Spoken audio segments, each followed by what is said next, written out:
Filipe Jacinto News encoraja ao diálogo para a estabilização da Guiné-Bissau.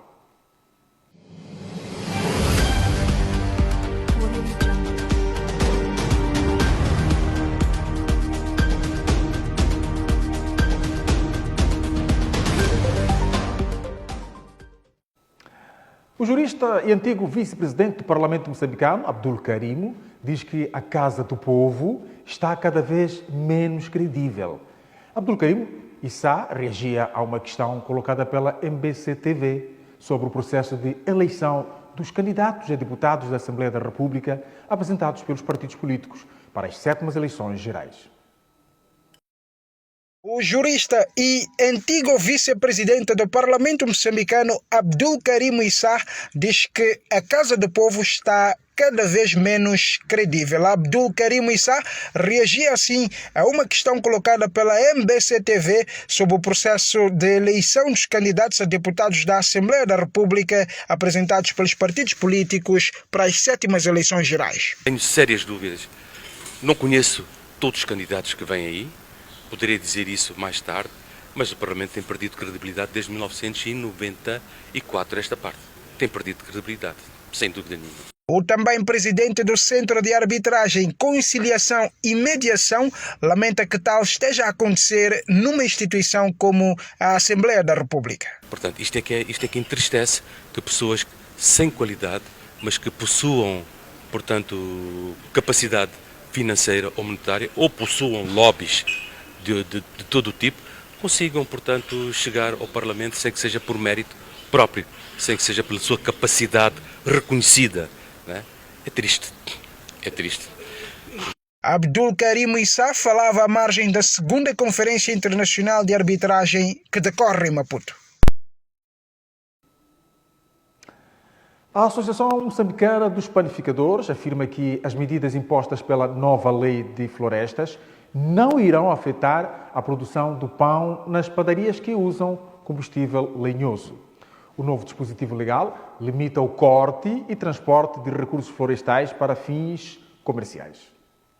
Com vista a regular a exploração e comercialização de recursos florestais, o Ministério da Terra e Ambiente, através dos órgãos judiciais, passa a punir com pena de prisão de 1 a 5 anos e multa correspondente a quem comercializar e transportar madeira, lenha, carvão vegetal e outros recursos florestais sem a licença ou inobservância das condições estabelecidas.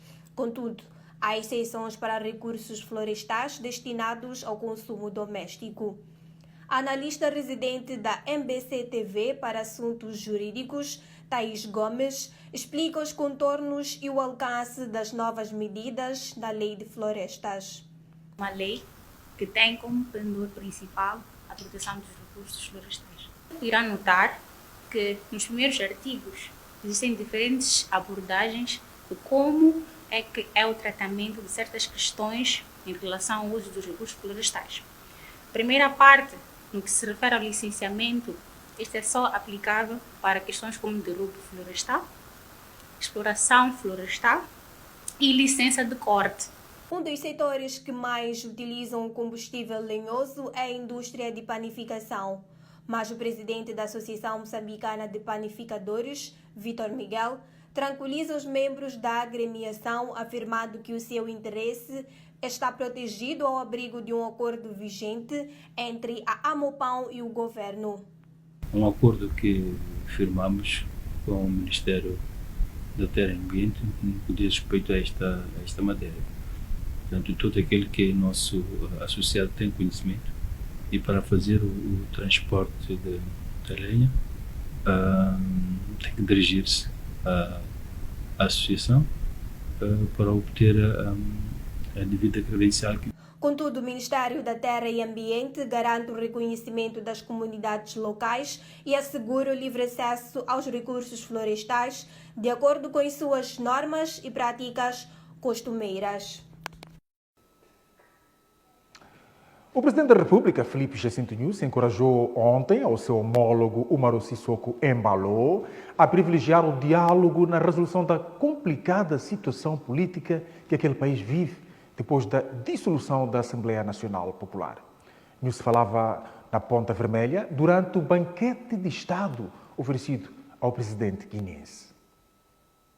Falando durante o banquete oficial em honra do presidente da Guiné-Bissau, que efetua uma visita de Estado ao nosso país, o presidente da República, Filipe Nyusi, encorajou o seu homólogo Umaru Sissoko Embalo a privilegiar o diálogo na resolução da complicada situação política que aquele país vive depois da dissolução da Assembleia Nacional Popular. Moçambique tem estado a acompanhar os esforços levados a cabo pelo vosso país com vista à sua estabilização socioeconômica. Moçambique encoraja o diálogo social e continuará sempre ao lado do povo guineense no apoio aos seus esforços de paz, reconciliação e reconstrução nacional. Nenhum processo de reforma política, consolidação democrática e modernização econômica está isento de dificuldades e obstáculos. Moçambique e os moçambicanos são os primeiros a saber porque já vivenciaram essa experiência. Por sua vez, o presidente da Guiné-Bissau disse que o seu país é solidário com Moçambique na sua luta contra o terrorismo que assola a província de Cabo Delgado. Viemos ao Maputo retirar, em nome do povo guinense, toda a nossa solidariedade com o povo irmão de Moçambique, na sua luta corajosa contra o terrorismo e o crime transnacional. Fazer crescer a insegurança, a incerteza no futuro de Moçambique, procura minar os próprios fundamentos do Estado de Direito Democrático em Moçambique. E faz tudo para compreender o esforço do desenvolvimento econômico e social de Moçambique. E esse é o projeto. O terrorismo é um projeto que não pode não vencer, é um projeto que tem de ser derrotado. A histórica visita de Sissoko Embalo ao nosso país acontece numa altura em que o presidente guineense é acusado de procurar abolir o Estado de Direito Democrático naquele país e implantar um regime totalitário fundado na violação da Constituição e das leis vigentes na Guiné-Bissau. Como se previa, Umaru Sissoko Embalo é cidadão honorário da cidade de Maputo.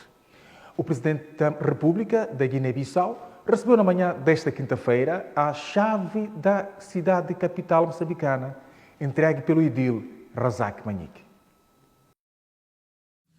Umaru Sissoko Embalo é cidadão honorário da cidade de Maputo. O presidente da República da Guiné-Bissau recebeu na manhã desta quinta-feira a chave da cidade de Maputo das mãos do edil Razak Manique. Congratulamos-nos por, através desta homenagem, poder exprimir que Maputo é também sua casa. Regozijamo-nos por vos ter como mais um munícipe de Maputo, formulando votos para que continue a fortalecer os laços de fraternidade e de solidariedade entre os povos guinenses e moçambicanos. Convidado a discursar na ocasião, Sissoko Embalo foi de poucas palavras, limitando-se a agradecer a distinção. E quero desejar ao presidente do Conselho Municipal de Maputo, aos vereadores em geral, a todos os responsáveis deste município, os maiores sucessos no cumprimento da sua honrosa missão de fazer de Maputo uma cidade moçambicana cada vez mais bela, hospitaleira e próspera. A cerimônia de entrega da chave da cidade ao presidente da República da Guiné-Bissau foi marcada pela ausência dos membros da Renamo e do MDM por não concordarem com a deliberação da Assembleia Municipal. Entretanto, a Frelimo afirma que Moçambique não interfere nos assuntos internos dos Estados. As questões que me levanta são relativas à convivência política interna do povo guinense. E esperamos que o povo guinense encontre as soluções e resolva as diferenças que se vive no seio do povo e representado pelos partidos guinenses. Refira-se que as bancadas da Renamo e do MDM posicionam-se contra a visita do presidente guineense à Assembleia da República, alegando que aquele país não é exemplo de um Estado de direito democrático. O jornalista freelancer e editor do blog Ditadura de Consenso, Antônio Ali Silva, diz não entender como foi que as autoridades moçambicanas se permitiram a dar honrarias como um banquete de Estado, uma recepção na Assembleia da República e entrega da chave da cidade de Maputo ao presidente da Guiné-Bissau, sabendo-se tratar-se de um antidemocrata. António Ali Silva, jornalista freelancer guinense, é um dos muitos críticos à forma como o seu país está a ser conduzido, facto que já lhe valeu sevícias, a última das quais a 9 de março de 2021, quando foi vítima de um sequestro e espancamento na capital Bissau, apontando o dedo acusatório ao regime local. Nesta entrevista em exclusivo à MBC TV, mostrou-se indignado com o facto de Moçambique ter recebido com honras de Estado o presidente Umaro Sissoko Embalo, conhecendo-se-lhe a forma autoritária e antidemocrática como está a gerir a nação guineense. Temos falta de liberdade, nós não podemos reunir-nos, nós não podemos manifestar-nos, nós vivemos tipo reféns.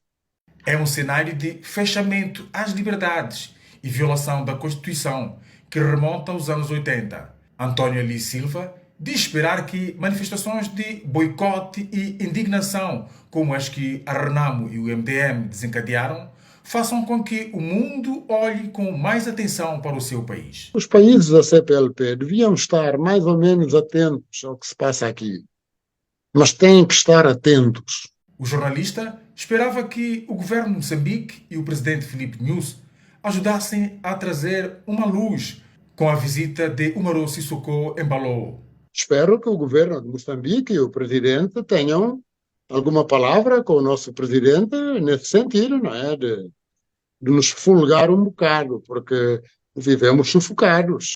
Numa entrevista à Voz da América, António Ali Silva chegou mesmo a criticar a comunidade internacional, apontando o dedo ao secretário-geral da ONU, António Guterres, que, segundo ele, apoiou um golpe de Estado na Guiné-Bissau.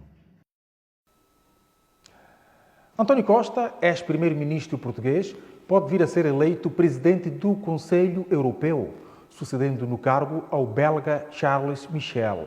O jurista português e comentador residente da MBC TV para assuntos europeus, Miguel Brito, diz que o nome de Costa não tem de ser questionado e que a sua possível eleição será uma grande vitória para o equilíbrio das relações internacionais. O Conselho Europeu é uma instituição oficial da União Europeia que tem como função estabelecer as diretrizes e as prioridades políticas gerais da Aliança Europeia, que, entretanto, não negocia nem adota a legislação. Neste momento, decorre o processo que culminará com a eleição do próximo presidente do Conselho Europeu.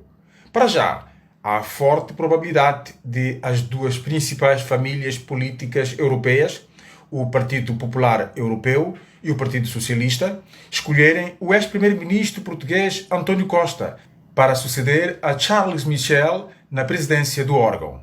O jurista e comentador residente da MBC TV para assuntos europeus, Miguel Brito, diz que Costa tem mais fatores pró sua eleição do que contra. Ele reuniu um capital político de grande distinção e é uma honra para Portugal, e ele é realmente um grande nome e uma figura ímpar da vida pública portuguesa, e portanto é de inteira justiça que venha a desempenhar. Julgo que ele será um grande valor, será um valor acrescentado na vida pública europeia e no plano das relações internacionais. Costa, defende por isso Brito, precisa do apoio de todos os portugueses, sem distinção de cor partidária. Primeiro que o interesse dos partidos está ao interesse nacional e, de facto, uma posição estratégica concertada por forma a fazer eleger o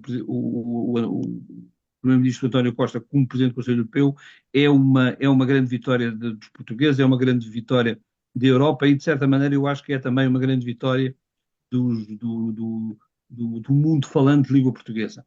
Na segunda-feira, as lideranças europeias estiveram reunidas num jantar para negociar a distribuição de cargos em Bruxelas, entretanto, sem uma decisão. O tempo.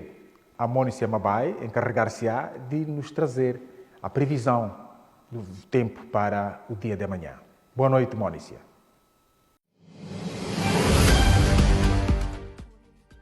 Boa noite, vamos conferir a previsão para amanhã. Para a zona sul do país, estamos a prever um céu pouco nublado, localmente nublado, possibilidade de chuva fraca ao longo da zona costeira, vento do sueste fraco ou moderado, temperaturas na ordem dos 24 graus a 29 relativamente elevadas e 16 a 20 relativamente baixas. Para a zona centro do país, estamos a prever igualmente possibilidade de chuva fraca ao longo da zona costeira, céu pouco nublado a limpo, neblinas ou nevoeiros matinais, temperaturas à ordem dos 23 graus a 29 relativamente elevadas e 13 a 18 relativamente baixas. E para o norte do país, estamos a prever ainda a possibilidade de chuva fraca ao longo do Lago Niassa, vento do sueste a leste fraco ou moderado, possibilidade de chuva fraca ao longo da zona costeira, neblinas e nevoeiros matinais e temperaturas na ordem de 26 a 27 graus relativamente elevadas e 11 a 22 baixas. Obrigada pela atenção dispensada. Vemo-nos numa outra oportunidade. Pautado o tempo, vamos agora à nossa rubrica, uma rubrica que inauguramos na segunda-feira. Hoje elegemos Filipe Samuel Magaia para o homenagear no âmbito das homenagens por ocasião da independência. Confira.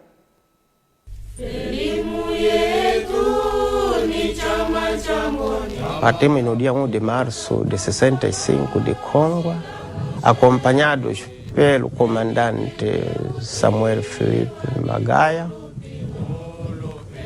e entramos para a frente do Niassa e fomos reforçar de facto o primeiro grupo que estava já em condições não aconselháveis, porque era um grupo de 11 pessoas, era um grupo muito pequeno, estava a ser seriamente perseguido.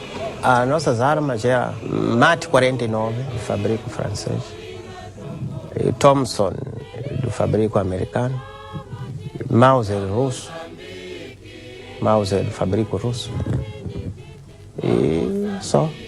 E MAS 36 também do fabrico francês.